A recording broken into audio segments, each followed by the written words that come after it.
Hey everyone, it's Richard Metal Fan here, bringing you guys a brand new 2022 album review. And as you can see below the title, today we're going to be talking about the new album from Abbath entitled Reaver, which is out now through Season of Mist Records. Now, Abbath, I don't really need to go much into detail with him. I'm pretty sure everybody knows who he is, especially in the black metal genre. Used to be one of the main guys from Immortal, and he left the band around like 2013, 14. I can't really know that frame because of like legal reasons. And then in 2015, he announced that he was going to do his solo career, and then which I was kind of interesting. And then 2016, he released his self-titled debut album, which I first heard it. It's totally different compared to what he did with Immortal. It's still just the black metal, but it also has a little bit of a kind of like a rock and roll kind of feel to it. It's just, I don't know, it's kind of weird to describe it. But then his previous album came out in 2019, Outstrider. I thought was pretty good. But here we are with album 3, Reaver, which is out now. Does it kind of like live up or exceed what Outstrider has?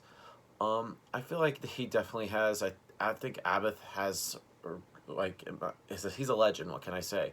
And he has like some of the really great riffs that will just touch you to the core. And he pretty much channels his dexterity and especially that sick kind of like vocal style that he has, very croaky. And then his band, which also has Mia Wallace, who was killing it with Nervosa and Urki, and then Ole, who also is the second guitar. I feel like they both all just great musicianship on here, and it just really creates a great atmosphere. So without further ado, let's dive into this album track by track. Now, starting things off is Acid Haze. Now, right from the get-go, it sets fire with some really sick riffs, and then has a really great drums that just unleash a sick storm of blast beats, and there's an absolute aggression of fury that combines the heaviness and the pure menacing vocals. And then the guitar solos on here are all over the place, and it just shows a really great instrumentation. And it just also, the drums provide like a furious backbone to this track, and then the thunderous riff is just crumble, and it's just really great way to start things off. Then we go into Sacred Core, or Scarred Core. I can't even speak today. Scarred Core just blasts into an up-tempo pace, and then tight drumming, reflecting on some great aggression, and then all hell breaks loose and a glorious galloping march. And then a groovy bass line just carries the sound with some hammering drums, and it crafts the song with a throbbing vibe of powerful riffs. And then we get to the next song on the album, which is called Dream Coal, which I believe was the first single released from Reaver.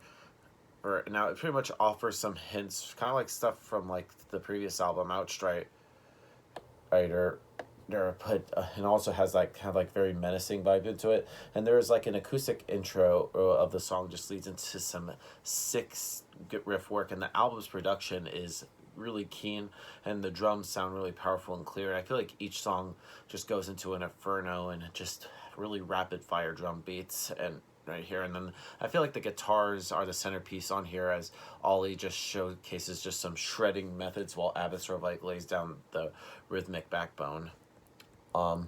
Next song is called Myrmidon. I can't even speak today. Now this song is just full of a really kind of like a croaky vocals and sort of like razor sharp riffs that give the whole song kind of like that old school feel. Kind of sounding like speed metal a bit, and the whole intensity just builds up into a chaotic tempo, and then the perfect layering of guitar solos and a thudding bass offers like a stylish and combustible energy from this band. And there's like a lot of elements that has that raw black metal, but I feel like the riffs have been on display right here.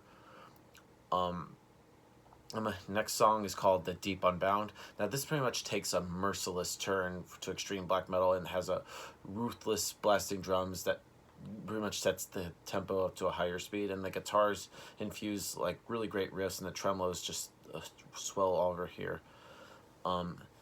Septem Treon. Now this, in my opinion, is among the best songs on the album, and it starts off with a double bass setting like a powerful and high tempo, and then the low menacing vocals are here on display.